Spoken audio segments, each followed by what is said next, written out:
Morning everyone, welcome to channel E Pathshala. So as per thumbnail मैंने आज आपको बताया है, आज को आपको बताने वाली हूँ कि मैं बायोलॉजी की जो पेडोलॉजी है, पेडोलॉजी ऑफ बायोलॉजी के क्वेश्चन आप लोगों को इसमें कराने वाली हूँ। ठीक है, खैर क्वेश्चंस तो मैंने आपको पहले दे चुकी हूँ बायोलॉजी के भी। ठीक है, तो वो जो क्वेश्चंस मैंने दिए हैं तो उसी क्वेश्चंस की बेसिस में इनके आंसर्स मैं आपको बताने वाली हूँ। ठीक है, ये मोस्ट इंपॉर्टेंट क्वेश्चंस बोल सकते हैं इन लोगों को। ये जो प्रीवियस ईयर क्वेश्चंस हैं उससे और प्लस में थोड़ा सा आपके सिलेबस से जोड़ जाड़ के बनाए गए हैं। ठीक है, जो PYQ है उनको आप देख सकते हैं।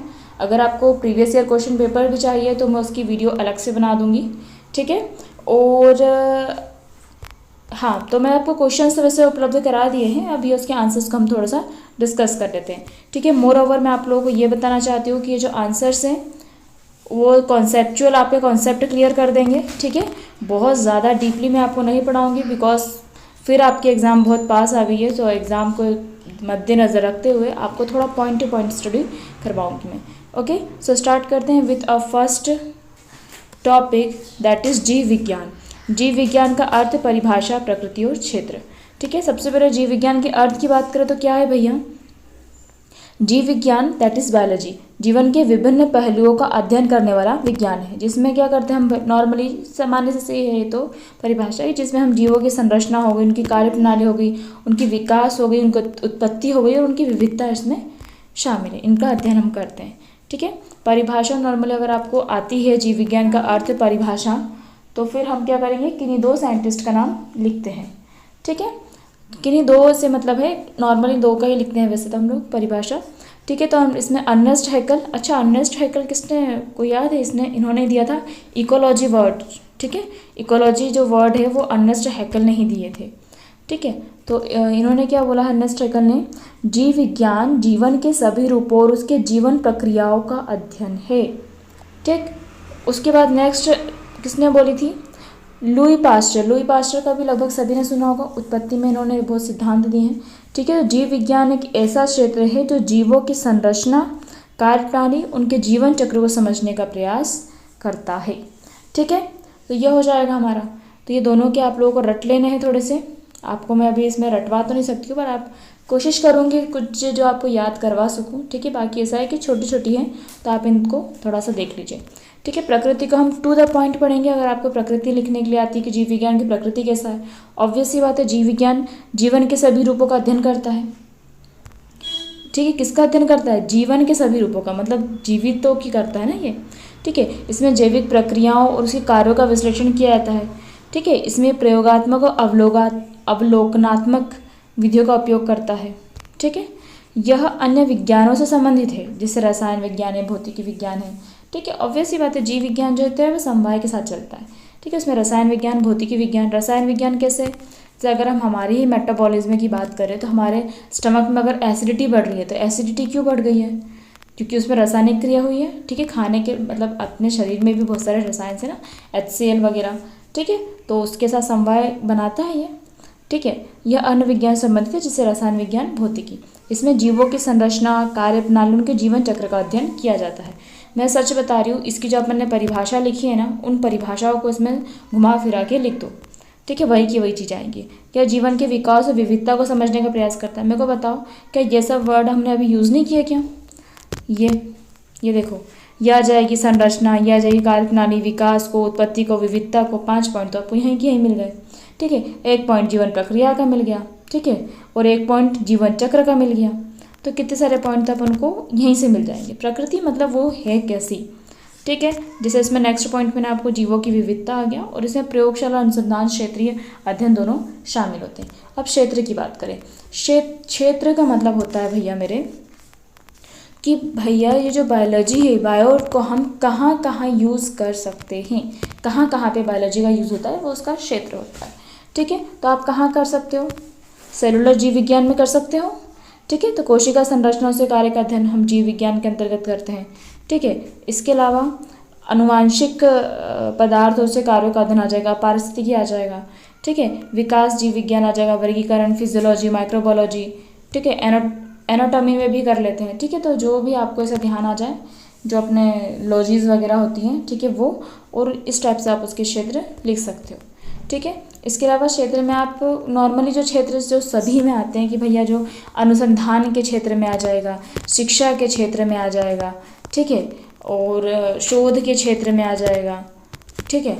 और इसके अलावा हम लोग जो बोल सकते हैं मेडिसिन्स के क्षेत्र में हम लोग बायोलॉजी को पढ़ते हैं, ठीक है। तो ऐसे बहुत सारे अगर स्थानों की बात करें तो वो भी हम इसमें लिख सकते हैं, ठीक है। डिपेंड्स ऑन यू, आप किस प्रकार का लिखते हो। अभी 3-4 मैंने आपको बताया ना, तो उसको भी आप ऐड कर सकते हो। यूज़ तो हो रहा है ना भैया, बायोलॉजी का यूज़ होता है या नहीं होता है, ठीक। तो उसके हिसाब से आप आंसर लिख सकते हो। नेक्स्ट क्वेश्चन मैंने आपको बताया था सेकंड वाला कि भैया पक्षी निरीक्षण क्या होता है, डैट इज़ बर्ड वॉचिंग क्या होता है, ठीक है। तो सीधी सी बात है, बर्ड वॉचिंग आपको क्या लगता है, एक गतिविधि है ना। आप कुछ देख रहे हो, कुछ क्रिया कर रहे हो, दैट इज़ योर एक्टिविटी, ठीक है। तो वह एक गतिविधि है जिसमें पक्षियों का अवलोकन और उसके व्यवहार का, उसकी प्रजाति का, उसके पर्यावरण के बारे में हम लोग क्या करते हैं, जानकारी प्राप्त करते हैं, ठीक है। इसके प्रमुख पहलुओं को, ठीक है, हाँ, इसके प्रमुख पहलुओं को 1 लाइन पॉइंट्स में इस प्रकार समझाया जा सकता है, ठीक है, ठीक है। तो आप 1 लाइन पॉइंट्स में आप समझ सकते हो उसमें क्या क्या आ जाएगा पक्षी निरीक्षण में, आप ये पॉइंट्स यूज़ कर सकते हो, ठीक है। पक्षी की पहचान हो गई, विभिन्न पक्षियों की प्रजाति को पहचानना, उनकी विशेषताओं को नोट करना, उनके आवास का अध्ययन, कहाँ रहते हैं, उनके व्यवहार का अवलोकन, ठीक है। व्यवहार में वो चीज़ें आती है जैसे वो कैसे शिकार करता है, उनका प्रजनन किस प्रकार है, क्या वो अंडे देते हैं या बच्चे देते हैं, क्या करते हैं लोग, अंडे ही देते हैं ना पक्षी तो, ठीक है। उसके बाद है सामाजिक गतिविधियाँ का अध्ययन आ जाएगा, ठीक है। आहार विश्लेषण, वो लोग क्या खाते हैं, ठीक है। प्रजनन पैटर्न क्या उनका, माइग्रेशन करते हैं या नहीं करते हैं, ठीक है।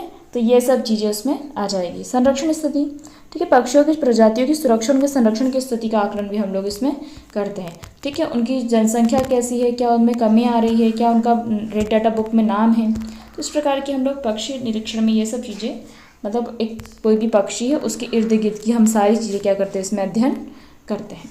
क्लियर है। तो इसका मैं आपको बताऊँ, कोई सा अगर आपको ऐसा लिखना है आंसर, तो आप सिंपल से एक बतख टाइप का बना दो ना, ठीक है। उससे क्या होता है, थोड़ा सा सामने वाला का भी मूड फ्रेश होता है।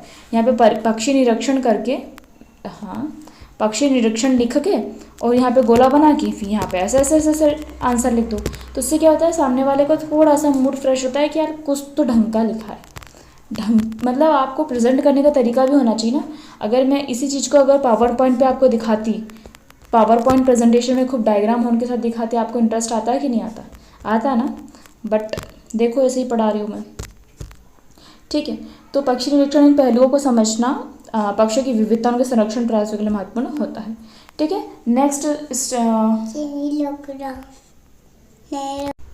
ओके, सो नेक्स्ट अपना क्वेश्चन था भैया लक्ष्य और गोल, थर्ड वाला क्वेश्चन है कि लक्ष्य और प्राप्य उद्देश्य क्या होता है, ठीक है। एक और चीज़ मैं आपको बता दूँ, एक और क्वेश्चन आता है कि लक्ष्य और एम में क्या डिफरेंस है, ये भी आता, आई मीन लक्ष्य और क्या बोल सकते हो, उद्देश्य में क्या डिफरेंस है, ये भी आता है। बट ये प्राप्य उद्देश्य के बीच अंतर है, ठीक है। तो पढ़ लेते हैं। लक्ष्य क्या है, लक्ष्य दीर्घकालीन और व्यापक और सामान्य उद्देश्य होता है जिसे किसी योजना या प्रयास के अंतर्गत प्राप्त करने का प्रयास किया जाता है। लक्ष्य आमतौर पर दिशा निर्देश प्रदान करते हैं और प्रेरणा का काम करते हैं। अपने को पहुंचना है यहाँ पे, ठीक है, ये अपन ने लक्ष्य बना दिया। अब रास्ते में कहीं भी आए तो अपन को बस पता है कि अपना लक्ष्य ये है, तो यहाँ इसी रास्ते पे अपने को जाना है, ये लक्ष्य होता है। अब प्राप्य उद्देश्य क्या होते हैं, प्राप्य उद्देश्य विशिष्ट, मापनीय और समय सीमा के भीतर प्राप्त किए गए छोटे छोटे लक्ष्य होते हैं, ठीक है। छोटे छोटे लक्ष्य मतलब ये बड़ा अपना मेन लक्ष्य है, और प्राप्य उद्देश्य इसके लिए हमको इन चीज़ों को पार करना होगा। तो ये प्राप्य लक्ष्य को हम प्राप्त करेंगे, ये प्राप्त लक्ष्य को, ठीक है। जैसे अपन को मैंने बताया था ना इसके पहले भी, जैसे हमको भाई शिक्षक बनना है, राइट। तो सबसे पहली पीढ़ी तो आपको आपका ग्रेजुएशन है, तो आप ग्रेजुएशन के बाद बीएड करिए, बीएड के बाद आप वर्ग 1 की जो क्वालिफाइंग एग्ज़ाम होती है वो दीजिए, ठीक है। उसके बाद उसकी मेन एग्ज़ाम दीजिए, उसके बाद आपका मतलब जो भी है टीचर में संविदा में होगा, उसके 3 साल बाद आप परमानेंट शिक्षक बनोगे, ठीक है। तो छोटे छोटे लक्ष्य होते हैं जिनको हम प्राप्य उद्देश्य बोलते हैं, ठीक है, जो समग्र लक्ष्य को पूरा करने की दिशा में योगदान देते हैं। ये स्पष्ट और मापने योग्य होते हैं, ठीक है, समझ में आ गया है। तो नेक्स्ट अंतर की हम लोग बात करते हैं, जिसका हम ने लिखा था, ठीक है। अंतर क्या है, पहला परिभाषा की बात करें तो लक्ष्य क्या है, दीर्घकालीन और व्यापक उद्देश्य है। प्राप्य उद्देश्य क्या है भैया, चल रहा है ना। प्राप्य उद्देश्य क्या है, छोटे और मापनीय लक्ष्य की ओर योगदान देते हैं। उद्देश्य क्या है, वो डायग्राम बनाते हुए चलना है। ठीक है, आप चाहो तो ऐसा डायग्राम बना लेना, यहाँ पे एक बड़ा सा डंडा बना लेना और ये छोटे छोटे उद्देश्य कर लेना। ठीक है, यहाँ पे ऐसे ऐसे, तो ये प्राप्य उद्देश्य है और ये लक्ष्य है। ठीक है, चाहो तो ऐसा डायग्राम बना सकते हो। जितना डायग्राम बनाओगे ना उतना अच्छा और डिफरेंट कॉपी आपको दिखेगी। तो अपने क्रिएटिविटी को यूज़ करके थोड़ा सा आप डायग्राम भी यूज़ कर सकते हैं। उद्देश्य तो दिशा और प्रेरणा प्रदान करता है और ये विशिष्ट और मापनीय योग्य। एक विशिष्ट होता है, जैसे बीएड करना है तो करना है। ठीक है, तो ये विशिष्ट होता है। समय अवधि की बात करें तो आमतौर पर लंबी अवधि होती है। ठीक है, लक्ष्य बड़े होते हैं और ये समय सीमा के भीतर पूर्ण होते हैं। जैसे 3 साल के अपन ने 2 साल का बीएड कर लिया अपन ने, ठीक है, उसका एमएड कर रहे हैं तो 2 साल का एमएड कर लेंगे। तो ये क्या होती है, अवधि इनकी जो होती है नॉर्मली समय सीमा के भीतर होता है। ठीक, विशेषता की बात करें सामान्य और व्यापक होते हैं और ये विशिष्ट और संकुचित होते हैं। प्राप्य उद्देश्य विशिष्ट होते हैं कि हम ये प्राप्त करके ही इसको प्राप्त करेंगे। ठीक है, तो ये विशिष्ट होते हैं। ठीक है, उसके बाद उम्र की बात करें तो आमतौर पर स्थायी और दीर्घकालीन होता है और ये अस्थायी मध्यकालीन। उम्र क्या है, वैसे तो ये अवधि की बात हो गई है, इसकी क्या ही उम्र होगी। ठीक है, मापनीयता की बात करें तो लक्ष्य को मापना लगभग अस्पष्ट और कठिन है। ठीक है, आपका जो लक्ष्य है आप उसको इतनी माप नहीं सकते हैं। ठीक है, और ये जो है स्पष्ट और मापनीय योग्य होते हैं। ठीक है, उपलब्धि की दिशा जो होती है समग्र दृष्टिकोण को पूरा करने की दिशा में, और मतलब इसका मेन ये है कि लक्ष्य होता है अब शिक्षक बनना। तो क्या आप एक पूरी तरीके से शिक्षक बने हैं। ठीक है, तो ये आपको ऐसा बताना तो ये असामान्य क्या बोल सकते हैं, अस्पष्ट होता है। ठीक है, और ये क्या होता है, समग्र दृष्टिकोण होता है। लेकिन आपने ये चीज़ ये प्राप्त किया, ये प्राप्त किया, ये प्राप्त किया, तो ये क्या एक लक्ष्य की ओर बढ़ने के लिए छोटे छोटे कदम हैं जिसको मापना हम संभव होता है। ठीक है, इस प्रकार। और हमेशा मैं आपको बोलती हूँ कोई भी आंसर होता है तो सबसे पहले उसकी प्रस्तावना आती है। फिर एक बार बता देती हूँ, कोई भी आंसर आपको आएगा किस में चलेगा, सबसे पहले उसकी प्रस्तावना आएगी। ठीक है, दो या 3 लाइन की। ठीक है, उससे ज़्यादा नहीं होना चाहिए। कोई भी चीज़ आपसे पूछिए, उसके बाद उसका मेन बॉडी आएगी। मेन बॉडी में आपको जो भी डायग्राम बना के पॉइंट्स लिखना है। फिर लास्ट में निष्कर्ष लिखना मत भूलना। ठीक है, ये एक आंसर राइटिंग का फॉर्मेट होता है सामान्य सा। एक शिक्षक को ऐसा, आप लोग भावी शिक्षक हो तो आपको लेखन कौशल भी आना चाहिए कि आपको कैसे आंसर को प्रेजेंट करना है। ठीक है, सो निष्कर्ष हम लोग आ जाएंगे कि इस प्रकार लक्ष्य और प्राप्य उद्देश्यों के बीच मुख्य अंतर क्या है, उनकी प्रकृति का, समय सीमा का, मापनीयता का और भूमिका का होता है। लक्ष्य एक व्यापक दृष्टिकोण प्रदान करता है जबकि प्राप्य उद्देश्य उन लक्ष्यों को हासिल करने के लिए आवश्यक विशिष्ट कदम होते हैं। That much is clear to all. फिर हमारा नेक्स्ट क्वेश्चन आता है फील्ड ट्रिप क्या होता है। फील्ड ट्रिप पता है, कभी घूमने गए होंगे आप लोग। फील्ड ट्रिप किसी फील्ड में जाना, ठीक है, जहाँ पे कोई कार्य वगैरह होता है, फील्ड जिसको बोलते हैं ना। ठीक है, और शैक्षिक भ्रमण मतलब आप शिक्षा के उद्देश्य कहीं पर भ्रमण करने जाना, वो शैक्षिक भ्रमण आता है।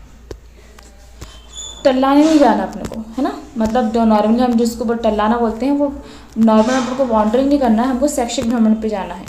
ठीक है, तो उसके महत्व क्या है, अगर आप जाते हैं तो उसका क्या महत्व है। तो हम खैर दोनों का तो लगभग सेम आएगा, बट मैं आपको थोड़ा सा डिफरेंट मतलब अलग अलग 10-10 पॉइंट बता देती हूँ जिससे कि आपका जो थिंकिंग है थोड़ी और वास्ट हो जाए। ठीक है, आपके पॉइंट्स और ज़्यादा क्लियर हो जाएँ। फील्ड ट्रिप की बात करूँ तो प्रायोगिक, आप किसी जगह पे जाके देख रहे हो भैया जी कि जैसे महेश्वर में आपने देखी कि साड़ियाँ कैसे बन रही हैं। ठीक है, आप किसी उसमें गए, किसी फील्ड में, लाइक क्या बोल सकते हैं, जैसे दूध की पैकेजिंग कैसे हो रही है, अमूल दूध की इस कंपनी में चले गए, तो आप वहाँ क्या देखते हो, आप वहाँ पर प्रायोगिक अनुभव करते हो, वास्तविक दुनिया की स्थिति से परिचित होते हो, व्यवहारिक ज्ञान मिलता है। ठीक है, संबंधित विषयों का अध्ययन होता है, कक्षा में सीखी गई अवधारणाओं को वास्तविक जीवन में लागू करने का मौका मिलता है। ठीक है, आपका दृष्टिकोण विस्तारित होता है। आपने सिर्फ बुक में पढ़ा था, ठीक है, आपने उसकी वीडियो तक देख ली, ठीक है, पर जब आप उसको वास्तविक रूप से देखते हो तो क्या होता है, आपका दृष्टिकोण विस्तारित होता है, आप उसको बेहतर तरीके से सीखते हो। ठीक है, आपका सामाजिक कौशल बढ़ेगा, ऑब्वियस सी बात है। समूह में काम, जब हम कोई भी फील्ड ट्रिप पे जाते हैं तो हम समूह में कार्य करते हैं, सामाजिक संपर्क बढ़ेगा, कौशल बढ़ेगा, हमारी प्रेरणा बढ़ेगी, उसको मतलब कोई चीज़ को हम देखते हैं तो हमको उसके प्रति इंटरेस्ट आता है ना, मोटिवेट होते हैं, हमारी रुचि बढ़ेगी। ठीक है, उसके बाद हम लोग देखें तो फील्ड ट्रिप पे जाके हम लोगों को पर्यावरणीय शिक्षा मिलती है, पर्यावरणीय या वातावरणीय शिक्षा बोल सकते हैं। मतलब हम किसी भी जगह पर जाते हैं तो हम जब उसके वातावरण में जाते हैं तो हम उसके वातावरण की शिक्षा को भी ग्रहण करते हैं। ठीक है, हमारी स्मृति में सुधार होगा, ऑब्वियस सी बात है ना। जब हम किसी चीज़ को देखते हैं तो हमको ज़्यादा बेहतर तरीके से वो चीज़ समझ में आती है ना। ठीक है, फिर नेक्स्ट है व्यवहारिक अनुप्रयोग, ये तो हो गया है। समूह मनोवृत्ति, तो इसमें हम लोग टीम वर्क और सहयोग की भावनाओं को प्रोत्साहित होते हैं। ठीक है, नेक्स्ट शैक्षिक भ्रमण की बात करें। आप कहीं पे घूमने गए हो तो उससे क्या होगा, आप कोई भी गए हो घूमने तो सांस्कृतिक इतिहास से परिचित होंगे आप। Okay, so where are we, शैक्षिक भ्रमण का हमको पढ़ना था। तो हम लोग कहीं भी जाते हैं तो हम अपनी संस्कृति और इतिहास से परिचित होते हैं, हमको उसका भौगोलिक ज्ञान होता है। ठीक है, हमको उस करियर और शैक्षिक मार्गदर्शन के लिए प्रेरणा मिलती है। ठीक है, क्योंकि हम शैक्षिक भ्रमण पर जा रहे हैं तो हमको थोड़ा कुछ नॉलेज मिलता है ना, तो हम थोड़ा भविष्य की योजना बनाते हैं। मुलायम कौशल, जैसे हम इसमें हमारा टीम वर्क हो गया, नेतृत्व हो गया, आत्म प्रबंधन, कहीं में आप जाते हो तो टीम वर्क, समूह, ये सब तो आएगा इसमें। ठीक है, सामाजिक समझ बढ़ती है, संबंध स्थापित करना, आत्मनिर्भरता होती है, प्रेरणा, उत्साह, सामाजिक साक्षरता, व्यवहारिक अनुभव, तो ये लगभग दोनों के सेम ही है। ठीक है, अगर क्वेश्चन आता है तो आप उनको एक साथ भी ले सकते हो। अगर ये शॉर्ट क्वेश्चन मतलब शॉर्ट में आता है, I mean 5 नंबर में आता है, तो आप इसको एक साथ भी लिख सकते हो, इतना कुछ वो नहीं है।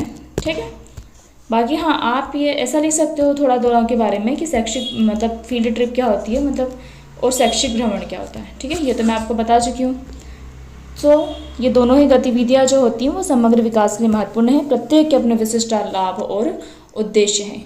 ठीक है, देन नेक्स्ट क्वेश्चन था हमारा, विद्यार्थियों के वैज्ञानिक दृष्टिकोण विकसित करने के उपाय क्या है। ठीक है, अब बच्चों का वैज्ञानिक दृष्टिकोण अपने को विकसित करना, तो आप क्या क्या कर सकते हो, आप प्रायोगिक गतिविधियाँ कर सकते हो। ठीक है, प्रयोगशाला में बच्चों से वास्तविक डेटा संग्रह, विश्लेषण की बच्चा देखेगा तो उसका वैज्ञानिक दृष्टिकोण विकसित होगा। ठीक है, सवाल पूछने की आदत, ठीक है, जिज्ञासा को बढ़ावा देना, बच्चों को सवाल पूछता है तो उसके आंसर्स देना। ठीक है, समस्या सुलझाने की रणनीतियाँ, मतलब उनको समस्या समाधान के लिए कुछ ना कुछ देना। ठीक है, अन्वेषण खोज हो जाए, जैसे असाइनमेंट वगैरह हो गया, फाइल हो गया, तो हमको टिपना नहीं चाहिए। वैसे तो हम टिप जो नहीं मिलता है तो उसका खोज करते हैं ना, गूगल से करते हैं, जो भी करते हैं। अभी एग्ज़ाम है तो ऐसे ऐसे क्वेश्चन उठा के देता है ये एग्ज़ाम वाला, कॉन्सेप्चुअल टाइप के, तो बच्चा क्या करता है, उसको खोज करता है, अन्वेषण करता है। ठीक है, आलोचनात्मक सोच, ये मैं आप लोगों की विकसित करना चाहती हूँ सीरियसली। इसमें हम लोग क्या करते हैं, आलोचनात्मक सोच मतलब होता है कि आप उसके दोनों दृष्टिकोण को देखो, उसके पॉजिटिव भी और उसके नेगेटिव भी, और फिर आप क्या कंक्लूजन लेके आए हो, क्या वो चीज़ अच्छी है और क्या वह चीज़ बुरी है, तो ये होता है आलोचनात्मक सोच। ठीक है, उसके बाद आप सहयोगात्मक अध्ययन कर सकते हैं। ठीक है, सहयोगात्मक अध्ययन मतलब बोल सकते हैं हम लोग, जो हम दूसरे व्यक्ति, मतलब प्रत्येक व्यक्ति भिन्न भिन्न प्रकृति का होता है, तो हम उसकी भिन्नता का हमको आदर करना चाहिए। ठीक है, हो सकता है कि ये बच्चा भी सही है और ये बच्चा भी सही है, पर दोनों के सोचने का वे थोड़ा सा अलग है, तो हमको इसमें सहयोगात्मक अध्ययन होना चाहिए। ठीक है, इसके अलावा वैज्ञानिक पद्धतियों का परिचय, जो वैज्ञानिक प्रक्रियाएँ होती हैं उनकी जानकारी देना वगैरह।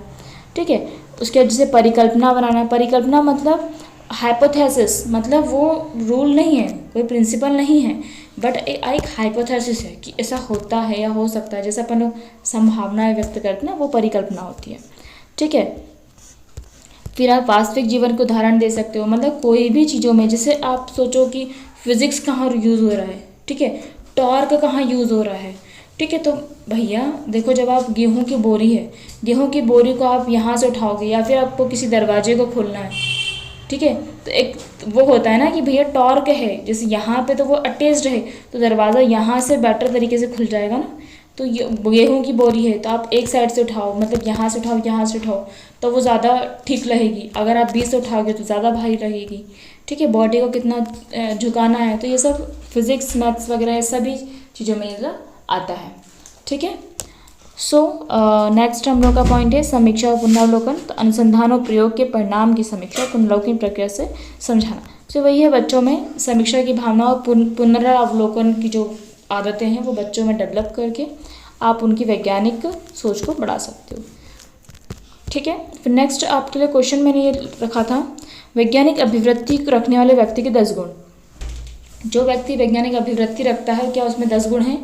ठीक है, अब झाँको खुद के अंदर, जो जो पॉइंट्स मैं बोलूँ इसमें से आपके अंदर क्या है। अगर आप में है तो आप भैया वैज्ञानिक अभिवृत्ति वाले हैं, और अगर आप में नहीं है तो यू हैव टू वर्क ठीक है। सो पहला जिज्ञासा, आप में जिज्ञासा है, क्या आप आलोचनात्मक सोच रखते हो, क्या आप में धैर्य है, धैर्य मतलब कोई भी प्रयोग वगैरह करते हैं उसमें धैर्य रखना पड़ता है, ठीक है। आप में साक्षात्कार और अवलोकन मतलब आपकी अवलोकन क्षमता मतलब किसी को चीज़ को देख के, जैसे अगर मैं बात करूँ तो मैं सीरियसली बताऊँ, मुझे आंसर से ना मुझे पोथी पढ़ना नहीं पसंद है, मुझे वन लाइन फैक्ट्स पढ़ना पसंद है, क्योंकि मैं उनका अवलोकन ज़्यादा बेटर तरीके से कर पाती हूँ एज़ कम्पेयर टू पोथी, ठीक है।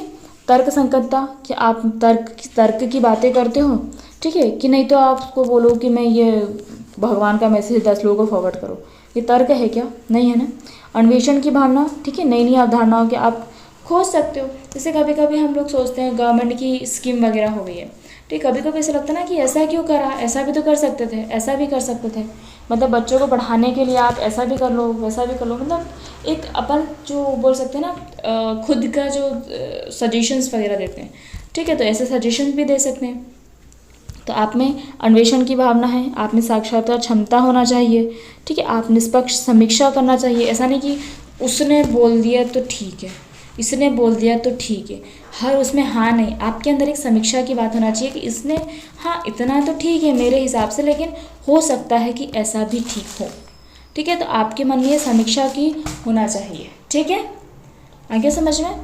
फिर नेक्स्ट है, आप में अवधारणात्मक कौशल होना चाहिए। अवधारणा मतलब यही चीज़ मैं आपको बोल रही हूँ कि भैया मेरे आप में कॉन्सेप्ट क्लियर होना चाहिए, मतलब मैं आप कितना भी सुना लूँ कुछ भी कर लूँ, पर आपका है ना मेन चीज़ क्या है, कंसेप्ट क्लियर हो गया भैया। अगर मैं आपको बोलूँ इसको प्लस करना है तो आप फटाक से प्लस कर लोगे कि नहीं, क्यों करोगे, कैसे प्लस करना है पता है ना, तो आपका कंसेप्ट क्लियर है, ठीक है। मैथ्स में कंसेप्ट बिल्कुल टू द पॉइंट चलते हैं, बट बाकी चीज़ों में जो कंसेप्ट होते हैं वो भी एक बेस होता है ये हर चीज़ का, ठीक है। संगठित दृष्टिकोण है या नहीं, लचीलापन है या नहीं, ठीक है, तो लचीलापन होना भी ज़रूरी है, क्योंकि परिस्थिति के अनुसार जब प्रकृति नियम चेंज करती है तो हम कौन होते हैं, ठीक है, तो लचीलापन भी होना आवश्यक है, ठीक है। तो ये गुण उपाय विद्यार्थी के में वैज्ञानिक दृष्टिकोण को प्रोत्साहित करने में सहायक है, ठीक है। नेक्स्ट क्वेश्चन था जीव विज्ञान शिक्षण की विधियाँ। अब मेरे को बताओ, आप मान लो आप बायोलॉजी के स्टूडेंट रहे हो, ठीक है, आपने 11th-12th में या फिर आपने अगर बीएससी करा है, ठीक है, तो आपने प्रैक्टिकल कक्षा मतलब प्रैक्टिकल्स किए होंगे ना, केमिस्ट्री में करे होंगे, जूलॉजी में करे होंगे, बॉटनी में करे होंगे, स्लाइड्स देखी होगी, प्रॉन का चीड़ फाड़ करी होगी, जो भी किया होगा आपने, ठीक है। तो उसमें क्या क्या विधियाँ आपने यूज़ करी है वही लिखना है, ठीक है। पहली विधि आ जाएगी अपनी प्रेरणा विधि,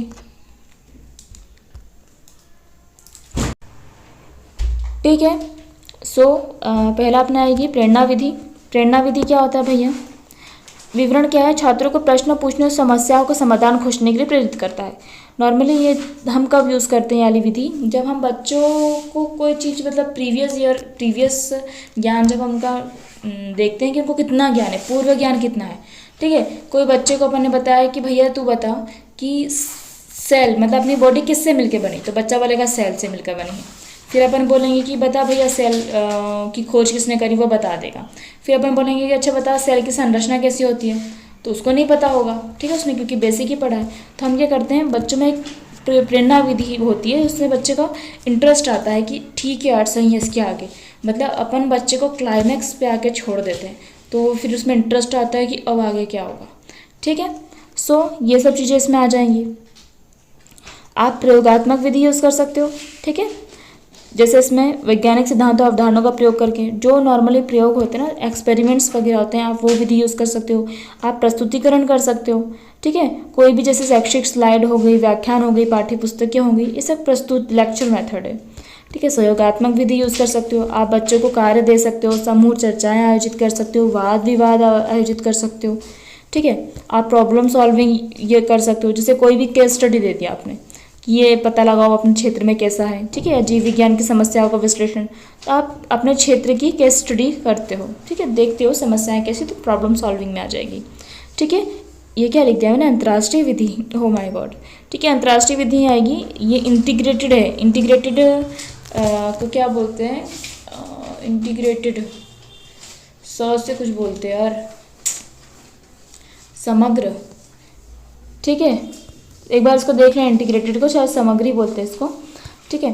सो इसमें क्या है, इंटीग्रेटेड में हम लोग क्या करेंगे, जो बायोलॉजी है, जीव विज्ञान को अन्य विषयों के साथ जैसे रसायन विज्ञान, भौतिक के साथ, गणित के साथ इसको जोड़कर हम जब अध्ययन करते हैं तो इंटीग्रेटेड पाठ्यक्रम होता है। ठीक है, आप मल्टीमीडिया विधि से पढ़ा लो। ठीक है, बच्चों को आप कैसे पढ़ा सकते हो, वीडियो से, एनिमेशन से, इंटरेक्टिव सॉफ्टवेयर से पढ़ा सकते हो। ठीक है, आप यथार्थवादी पढ़ा सकते हो। ठीक है, जैसे आप कैसे पढ़ाओगे, कोई यथार्थवादी मतलब व्यवहारिक रूप से आप पढ़ा सकते हो, फील्ड ट्रिप पे ले जाओ, शैक्षिक भ्रमण पे ले जाओ, लाइव डेमो दे दो। ठीक है, और नेक्स्ट अपना आ जाएगा जैसे प्रश्नोत्तरी विधि हो गई। प्रश्नोत्तरी विधि मतलब कि आप छात्रों के ज्ञान और समझ को प्रश्नों और उत्तरों के माध्यम से परीक्षण कर सकते हैं। ठीक है, जैसे नॉर्मली आपने पढ़ा दिया उसके बाद आप उनके प्रश्नोत्तर पूछ सकते हो। तो ये सब विधियाँ जो हैं जीव विज्ञान में भी यूज़ होती हैं। ये तो आप मन से लिख सकते हो वैसे, है ना। प्रेरणादायक विधि हो गई है, रुचि उत्साह बढ़ाने के लिए। तो इन विधियों का उपयोग करके जीव विज्ञान की शिक्षा को अधिक प्रभावी और प्रेरणादायक बनाया जा सकता है। ठीक है, अब नेक्स्ट आ जाता है अपना भैया मेमोरी मॉडल। ये क्वेश्चन है, मेमोरी मॉडल क्या है, सबसे पहले ये समझो। तो मेमोरी मॉडल जैविक अवधारणाओं को समझने और याद करने के लिए एक प्रभावी तरीका है। यह मॉडल बताता है कि सूचना कैसे संग्रहित, पुनः प्राप्त, व्यवस्थित की जाती है। जैविक अवधारणाओं को पढ़ने और समझने के लिए मेमोरी मॉडल की व्याख्या निम्नलिखित बिंदुओं के द्वारा की जाती है। सबसे पहले हम सूचना प्राप्ति करेंगे। ठीक है, उसमें क्या करते हैं हम लोग, जैविक अवधारणाओं की जानकारी का प्राथमिक रूप से संकलन करते हैं। ठीक है, हमने क्या किया, इसमें प्राथमिक डेटा संग्रहण किया, प्राइमरी जो डेटा था उसका हमने क्या किया, संग्रहण किया है। ठीक है, नई जानकारी को लंबकालिक स्मृति में डालने के लिए व्यवस्थित करते हैं। जैसे आपको बताएं, कोशिका संरचना या जैविक प्रक्रियाओं को चित्र या चार्टों के माध्यम से आपने इसमें समझा लिया। ठीक है, तो आपने क्या कर लिया, सूचना प्राप्ति कर ली है। फिर आप क्या करोगे, संवेदात्मक पंजीयन करोगे। मतलब यह वह चरण है जहाँ जानकारी संवेदी अंगों के माध्यम से प्राप्त की जाती है। ठीक है, और अस्थायी रूप से संग्रहित होती है। वो ये क्या है, ये स्थायी रूप से थी और ये अस्थायी रूप से संग्रहित। इसे जैविक प्रयोगशाला में उपयोग की गई वस्तुओं का दृश्य अवलोकन, आपने उनको दिखा दिया। उसके बाद शॉर्ट टर्म मेमोरी। ठीक है, इसमें क्या करेगा, यह जानकारी को अस्थायी रूप से, ये भी अस्थायी है, और तात्कालीन सोच और विश्लेषण के लिए उपयोग करता है। शॉर्ट टर्म मेमोरी बोलते हैं ना हम लोग, बिल्कुल इंस्टेंट जो शॉर्ट टर्म उनको दिखता है। जैसे एक जीवित कोशिका की संरचना के बारे में तात्कालीन जानकारी देना, मतलब जैसे पढ़ाते पढ़ाते तुमको तात्कालीन जानकारी देती तो वो इसके अंतर्गत आ जाएगा। फिर लास्ट में दीर्घकालीन स्मृति आएगी। तो इसमें क्या होगा, यह जानकारी को दीर्घकालीन आधार पर संग्रहित करता है, भविष्य में उपयोग के लिए उपलब्ध कराता है। जैसे जैविक अवधारणा और उनकी विशेषताओं को लंबे समय तक याद करना। ठीक है, ये हो जाएगा सूचना पुनः प्राप्ति। ठीक है, तो सूचना पुनः प्राप्ति में क्या आएगा, यह वह चरण है जब संग्रहित जानकारी को पुनः प्राप्त किया जाता है और प्रयोग में लाया जाता है। जीव विज्ञान के प्रश्नों को उत्तर देने के लिए जब हम फिर उत्तर देते हैं, अपन ने पूरा समझ लिया है, फिर अपन सूचना की पुनः प्राप्ति करते हैं। ठीक है, तो इसमें हम क्या करेंगे, प्रश्नों के उत्तर देंगे। उसके बाद है संगठन और वर्गीकरण। अब इसमें हम क्या करेंगे, जानकारी को व्यवस्थित करने के लिए वर्गीकृत करने से इसको याद रखना आसान होगा। जैसे कि अपन ने जानकारी इकट्ठे कर ली, अपन ने प्रश्न पूछ के उसकी सूचना पुनः प्राप्ति कर ली। अब अपन क्या करेंगे, उनका वर्गीकरण करेंगे ताकि हमको याद करने में और आसानी हो। जैसे जैविक वर्गीकरण, जैसे पौधों प्राणियों का वर्गीकरण करके हमने उसको रख लिया है। ठीक है, फिर लास्ट में हम लोग क्या करेंगे, रिवीजन और पुनरावलोकन। ठीक है, मतलब समय समय पर पुनरावलोकन करेंगे और रिवीजन से जानकारी को मजबूत करेंगे। ठीक है, तो जैविक अवधारणाओं का हम लोग नियमित रूप से अध्ययन करेंगे तो भैया हमारा जो है वो पूरा मेमोरी जो हो जाएगा, मेमोरी मॉडल बिल्कुल स्पष्ट हो जाएगा। तो इन बिंदुओं के माध्यम से मेमोरी मॉडल जैविक अवधारणाओं को बेहतर तरीके से समझने और दीर्घकालिक स्मृति में संरक्षित करने में सहायक होता है। ठीक है, नेक्स्ट क्वेश्चन अपना आ जाता है, सक्रिय अधिगम युक्तियाँ क्या होती है, एक्टिव लर्निंग। एक्टिव लर्निंग क्या है भैया।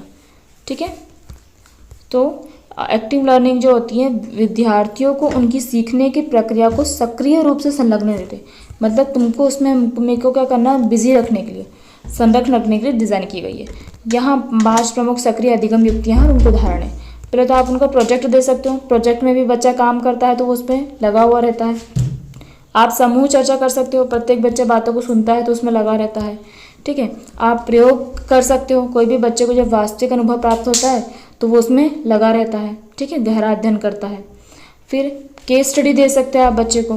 ठीक है, केस स्टडी में आप क्या करोगे, मतलब कोई भी बच्चे को जब आप कोई केस स्टडी करने के लिए दोगे तो वो व्यवहारिक रूप से उस चीज़ के डाटा संग्रहित वगैरह करेगा। ठीक है, फिर सृजनात्मक कार्य की बात करें तो अगर मैं आपको बोलूँ कि आपको असाइनमेंट बनाना है, प्रैक्टिकल फाइल को सजाना है, ठीक है, तो ये क्या है, सृजनात्मक कार्य है।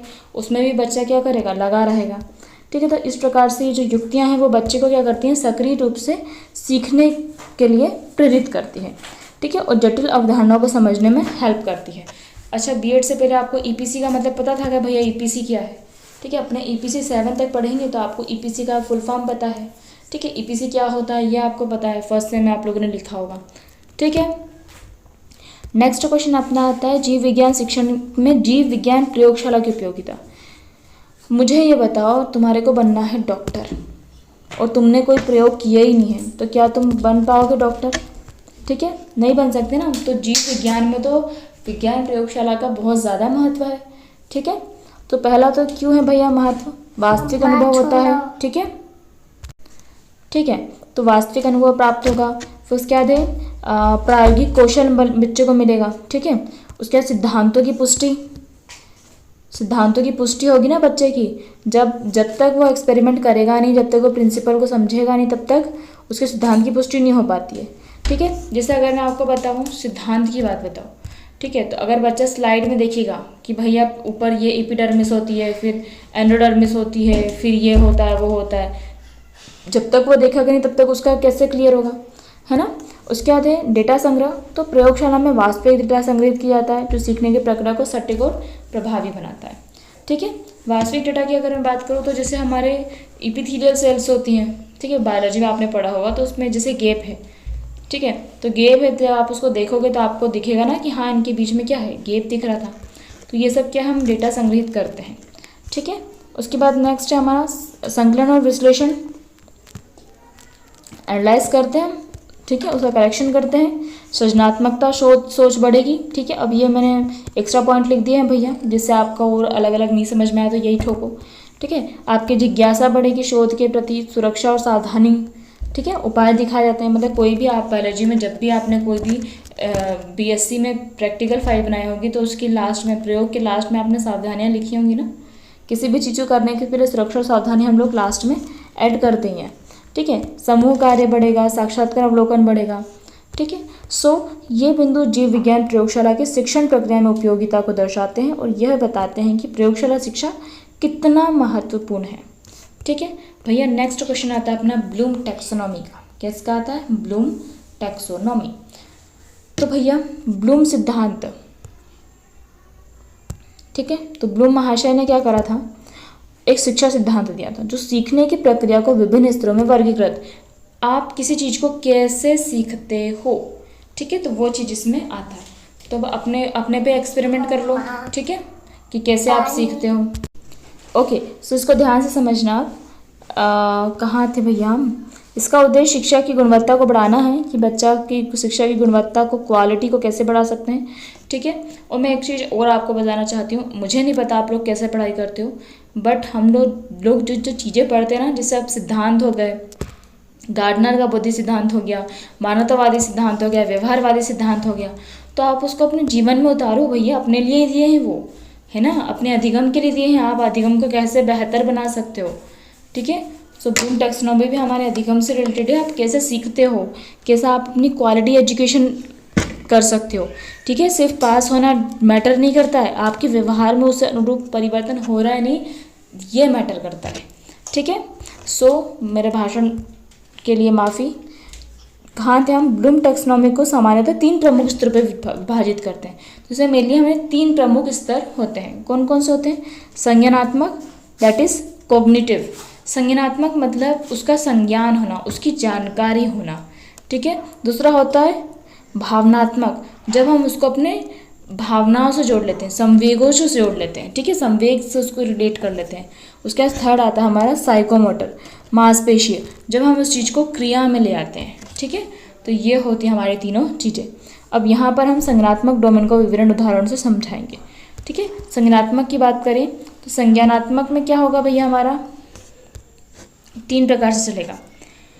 पहले हम किसी चीज़ का ज्ञान लेते हैं, ठीक है, पहले हम क्या होगा, उसका हमको ज्ञान होगा, फिर हम उसकी समझेंगे, फिर हम उसको अप्लाई करेंगे, फिर अप्लाई करने के बाद फिर हम उसको देखेंगे उसका क्या करेंगे, विश्लेषण करेंगे, और विश्लेषण करने के बाद हम एक रिजल्ट पे पहुँचते हैं, मतलब उसका मूल्यांकन करेंगे, और फिर हम उसका क्रिएशन करेंगे, क्रिएटिविटी करेंगे फिर हम। ठीक है, अब हम इसको और देख लेते हैं। इसमें आएगा जानकारी को पहचानना और याद रखना, इसमें जानकारी को समझना, उसकी व्याख्या करना, सीखी गई जानकारी का वास्तविक समस्याओं में उपयोग करना, जानकारी के तत्वों को तोड़ना। इसमें ये ध्यान रखना, मुझे बिल्कुल अच्छे से ध्यान रखना, विश्लेषण में जानकारी को तोड़ा जाता है। ठीक है, ऐसे हमारे सीटेट में बहुत क्वेश्चन आता है इसका। ठीक है, उसके बाद है मूल्यांकन में हम जानकारी की गुणवत्ता या मान्यता का मूल्यांकन करते हैं, और सृजन में नई जानकारी विचारों को एकत्र करते हैं और उसका निर्माण करते हैं। ठीक है, उसके बाद हम लोग बात करें, चल रहा है ना वीडियो, उसके बाद हम बात करें एग्जाम्पल्स की। तो जैसे कोशिका, जैविक कोशिका संरचना के प्रमुख अंगों का नाम देना, अपने नाम दे दिया, दिख गया। अब कोशिका विभाजन की प्रक्रिया को विस्तार से समझना, आपने वीडियो से क्या कर लिया, उस चीज़ को समझ लिया। अब आप क्या करोगे, प्रयोगशाला में कोशिका विभाजन की प्रक्रिया का उपयोग करना। आप जब प्रयोगशाला में कार्य करते हो तो आप कोशिका विभाजन की प्रक्रिया का उपयोग भी कर सकते हो। ठीक है, उसके बाद विभिन्न विश्लेषण कैसे करोगे, विभिन्न कोशिका प्रकारों की संरचना और कार्यों की तुलना करना। अलग अलग प्रकार की कोशिकाओं के प्रकार और संरचना अलग होती है। ठीक है, तो उस प्रकार आप विश्लेषण कर सकते हो। विभिन्न अध्ययन विधियों के प्रभावशीलता का मूल्यांकन करना। ठीक है, फिर लास्ट में एक नया प्रयोग डिजाइन करना जो कोशिका विभाजन की प्रक्रिया को समझा सके। ठीक है, तो ये आ जाएगा। वैसे ये चीज़ मतलब बिल्कुल सिंपल तरीके में आपको बताऊँ, एक मैच के थ्रू आपने गेम के रूल, जैसे बैडमिंटन खेलना है, ठीक है, आपने बैडमिंटन के रूल्स देख लिए, ये होते हैं, पता कर लिए, फिर आप उनको समझ लिए कि नहीं यार भाई ये लाइन आउट होती है, ये ऐसी होती है। ठीक है, मतलब ये जो कोर्ट है ये नेट हो गया है, ये कोर्ट है तो यहाँ पे आउट होगा, ये बाहर है डबल्स में, वगैरह वगैरह जो भी रूल है। फिर आप उसको अप्लाई करते हो, जब आप खेलते हो तो आपका विश्लेषण होता है फिर। ठीक है, फिर विश्लेषण के बाद आप मूल्यांकन करते हो कि मेरी शटल यहाँ पे जा रही है या फिर यहाँ पे मारना है। ठीक है, और लास्ट में फिर आप सृजन करते हो अपने गेम का कि आपको क्या क्या सुधार करने हैं और उसमें क्या क्या रूल अपने हिसाब से आप ऐड कर सकते हो जिससे वो बेहतर तरीके का गेम हो सके। ठीक है, ये उदाहरण हो गया, देख लेना आप। और हाँ, मैं एक चीज़ और आपको बता दूं कि ये जो नोट्स है वो मैं आपको उपलब्ध करा दूंगी, इसलिए थोड़ा सा इस हिसाब से पढ़ा रही हूँ मैं। और नोट्स अभी तो नहीं, मेरे वेबसाइट पे अभी नहीं अपलोड हो पाएंगे। ठीक है, मैं आपको 4-5 दिन में करवा मतलब अवेलेबल करा दूंगी मेरे वेबसाइट पे। ठीक है, वेबसाइट तो मैं आपको कितनी बार बता चुकी हूँ। ओके, नेक्स्ट क्वेश्चन आता है अपना, नमूना प्रकार उपागम जीव विज्ञान में शिक्षण उपयोगिता। ठीक है, तो नमूना कोई भी मॉडल आप दिखाते हो बच्चों को तो उसकी जीव विज्ञान में क्या उपयोगिता है, प्रस्तुतिकरण होता है। ठीक है, मतलब बच्चा क्या है, जटिल अवधारणाओं को सरल और स्पष्ट तरीके से समझ सकता है, व्यवहारिक अनुभव प्राप्त करता है, साक्षात्कार हो गया, साक्षात्कार की पुष्टि हो गई है। ठीक है, तो ये चीज़ें इसके अंतर्गत आ जाएंगी। इसके पहले भी हम लोगों ने ये सब चीज़ें पढ़ी है ना। ठीक है, तो ये चीज़ें वही रिपीट हो जाएंगी, जो जो आपको लगता है अपने मन से अपना आंसर लिख सकते हो। उपकरण की समझ होगी आपको, आप उनका संग्रहण कर सकते हो, विश्लेषण कर सकते हो, आपकी मेमोरी बेटर होगी, आप में संवेदनशीलता होगी, सतर्कता बढ़ेगी, सृजनात्मकता बढ़ेगी। ठीक है, आपकी स्मृति बढ़ेगी। ठीक है, तो ये सब चीज़ें इसके अंतर्गत आ जाएगा। आपके इवोल्यूशन की क्षमता बढ़ेगी, मूल्यांकन की क्षमता बढ़ेगी आपकी, कोई भी चीज़ को आप मॉडल को देखते हो। शिक्षण में विविधता। ठीक है, तो नॉर्मली जो शिक्षण है उसमें विविधता लाने का प्रयास करता है कोई भी मॉडल वगैरह जो होता है। ठीक है, इसके अलावा हमारे दृष्टिकोण विस्तारित होंगे। तो ये जो ऊपर अपन ने पढ़ा है ना, प्रयोगशाला वगैरह जो भी है, तो ये उस हिसाब से उसके पॉइंट्स आ जाएंगे। नेक्स्ट क्वेश्चन है बना स्मृति मॉडल। स्मृति मॉडल हमने पढ़ लिया है। ठीक है, मेमोरी मॉडल्स क्या होते हैं। अब लाभ और सीमाएं। तो लाभ की बात करें तो स्मृति मॉडल का पहला तो संगठन। ठीक है, एक व्यवस्थित और संरचित तरीके से प्रस्तुत करते हैं जिसे याद रखना आसान होता है। ठीक है, प्रक्रिया की समझ होती है हमें। ठीक है, हमारी टीचिंग लर्निंग के लिए बेहतर है ना, हमको प्रोत्साहित करती है, हमारी मेमोरी को हम कैसे बेटर कर सकते हैं। ठीक है, हमारी कोई समस्या समाधान में हमारी हेल्प कर लेती है वो। फिर अच्छा ये वही है ना, वही पॉइंट लिखती है क्या। हाँ, वही पॉइंट लिखते हैं, समस्या समाधान में हेल्प करती है। ठीक है, हमारे मूल्यांकन में हेल्प करती है, हमको मोटिवेट करती है, हमारा अडेप्टेशन करती है। ठीक है, और सीमाएं क्या क्या है। कभी कभी क्या होता है, ये जो है अधिक सरलीकरण, मतलब ये मॉडल कभी कभी स्मृति की जटिलता को अधिक सरलता से पेश करते हैं जो वास्तविकता को पूरी तरह नहीं दर्शा पाता है। ठीक है, प्रयोग की सीमाएं हैं, तो कुछ प्रतिमान विशिष्ट परिस्थितियों में उपयुक्त होते हैं और सभी प्रकार की स्मृति प्रक्रियाओं का वर्णन नहीं कर सकते। व्यक्तिगत भिन्नता, जरूरी नहीं कि हर बच्चे को उस प्रकार से समझ में आ जाए। ठीक है। विकसित तकनीकों का प्रयोग, पीछे रहना, ठीक है। तो आधुनिक सोच और तकनीकों के मुकाबले कुछ पुराने मॉडल प्रासंगिकता खो सकते हैं, मतलब आजकल ऐसी ऐसी चीज़ें आ गई है कि तुमको और बेहतर तरीके से वो समझा सकता है, ठीक है। और प्रतिमान अक्सर स्मृति के संदर्भ में बाहरी परिस्थितियों के बिना विश्लेषित करते हैं जो वास्तविक जीवन की स्थितियों से पूरा नहीं दर्शा पाता, ठीक है। तो ये इसके आ जाएंगे। अब नेक्स्ट अपना पाठ योजना, इकाई योजना, ये जहाँ तक हमारा लास्ट क्वेश्चन है, ठीक है। पाठ योजना, इकाई योजना, स्रोत इकाई और संरचना उपागम, इनकी मैं सेपरेट वीडियो बना चुकी हूँ, शायद उसका नाम मैंने ऑल इन वन करके लिखा हुआ है, ठीक है। तो एक बार उसको देख लेना, तो उसमें बहुत विस्तार से मैंने आपको थोड़ा समझाया हुआ है सारणी की हेल्प से, इसलिए इसमें मैंने आपको थोड़े से नॉर्मल से पॉइंट लिख के, टिप्पणी लिख के एक उदाहरण दे दिया है। पाठ योजना क्या होती है? एक पाठ को पढ़ाना है तुमको, ठीक है। मान लीजिए चैप्टर 1 को पढ़ाना है, तो आपने योजना बना ली है कि ये उद्देश्य है मेरा, ठीक है। मुझे ये सामान लगेगा, इन विधियों से पढ़ाऊंगी, फिर आप प्रस्तुतिकरण करोगे, ठीक है। आपने प्रस्तुत कर दिया, उसके बाद छात्रों से आप पुनरावृत्ति करवाओगे, मतलब पढ़वाओगे, उनसे प्रश्न पूछोगे, फिर उनको कक्षा कार्य दोगे, फिर उनको गृह कार्य दोगे, फिर उसका मूल्यांकन करोगे। तो ये पाठ योजना होती है, ठीक है। हाँ, समझ में आया पाठ योजना क्या है बेटा? तो पाठ योजना एक शिक्षण गतिविधि का विस्तृत रोड मैप है ना, जो कि पाठ की अवधि, उद्देश्यों, विधि, सामग्री, मूल्यांकन की तकनीकों को स्पष्ट रूप से निर्धारित करता है। और ये क्या होता है? पाठ में एकाग्रता प्रदान करता है, हम लोग भटकते नहीं है, ठीक है। मतलब पाठ को व्यवस्थित रूप से कि हमको कैसे क्या पढ़ाना है, पहले से हम लोग को योजना बना के रखते हैं, ठीक है। अब जैसे उदाहरण के लिए जीव विज्ञान पाठ योजना, जिसमें पौधों में प्रकाश संश्लेषण की प्रक्रिया को समझाया जाता है। अब इसमें हमने सीखने के उद्देश्य ले लिए हैं, बच्चों को प्रकाश संश्लेषण समझाना है।